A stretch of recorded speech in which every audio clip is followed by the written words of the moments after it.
Hello, my name is Joel Christ. I'm a developer with Acona Systems, and today I'm going to be doing a walk through the process of updating document information panels for content type changes in Windows SharePoint Services 3.0. So I'm on a Windows SharePoint Server 2007 site for which I've defined a project status report content type and have associated a custom document information panel with it based on the current schema of that content type. Now I want to update that schema for that content type and then update the document information panel to work with the new schema. So the first thing I'm going to come in here and do is to add a new site column. So I can add that to my content type. So I'll come to the site column gallery and choose to create a new column. We're going to call this one project status. We're going to specify that its type of information is a choice. We want to put it into our existing project status reports group. We're going to give us some choices of design, implementation, testing, and complete for different statuses using a drop-down menu. I'm not going to allow fill-in choices, and the default value is design. Okay, so now we're good to go. We say OK. Okay, so now we can see down here in our project status reports, we now have name, owner, and status. So now let's go update our content type. Come back here to the site settings page, and again in the gallery selection, click on the link for site content types. And now we can come down here in our project status reports content type group. We see our project status report. Now we want to go ahead and come down here and add our project status column that we just added. So we're going to choose to add from existing site columns, and we're going to choose the project status reports group, and now we see our project status column. Choose to add that. Say OK. Goes ahead and processes the changes. Now we want to come in here and specify that this column is required, and then say OK. Okay, so now we've effectively updated the schema for our content type. So now our existing document information panel that we have over here that's associated with that content type is out of sync. It doesn't reflect that there is now a project status property associated with our project status report content type. So the next thing we want to do is to go ahead and update our template for our document information panel. Now there's two ways we can choose to update the document information panel to use the new content type schema. One way is to start the process here from within SharePoint, and the other way is to start the process by launching InfoPath and going out and browsing for the content types on the site and updating things that way. First we're going to show the process of doing it from here within SharePoint. So if we are here on the document information panel settings page for the project status report content type, we can choose to edit the currently associated document information panel template.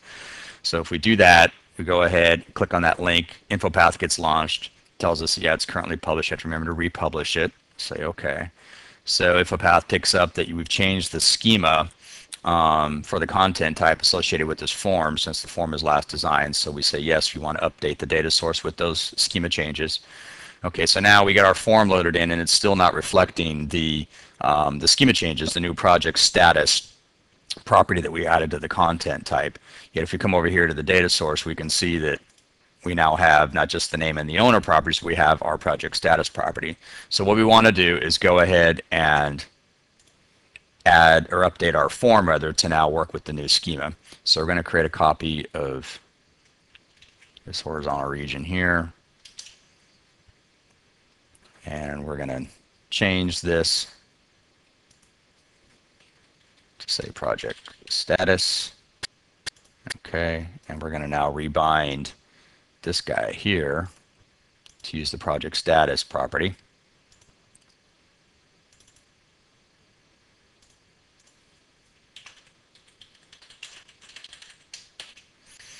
Say OK. All right, so now we're looking pretty good. So now our form has been updated to now reflect the new schema with the additional project status property.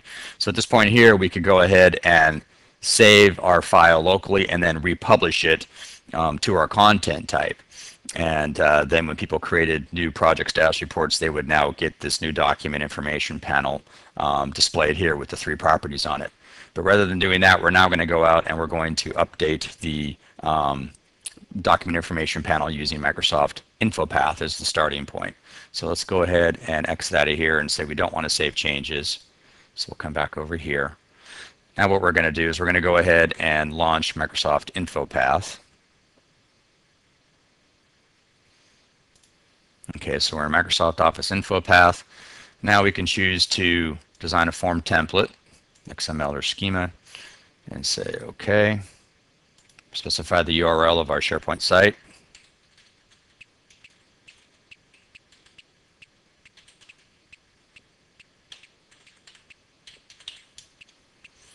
And InfoPath goes out and grabs a list of the content types on that site.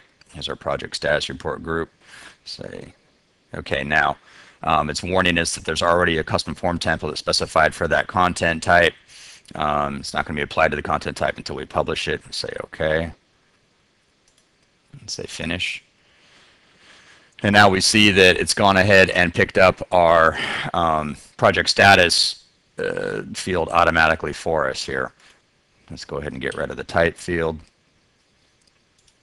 So now we have the two original project name and project owner properties, but it's gone ahead and updated the form to now show the project status column type as well. So now if we go ahead and save and publish our form, now users of that type of content type in our project status report document library are going to get the updated document information panel. So let's go ahead and first save a copy. We're going to call this template 2. Now we can choose to publish the form back as a document information panel to our content type. This all looks fine. Okay, so yes, we want to replace the existing template with our updated template. Okay, it was successfully published.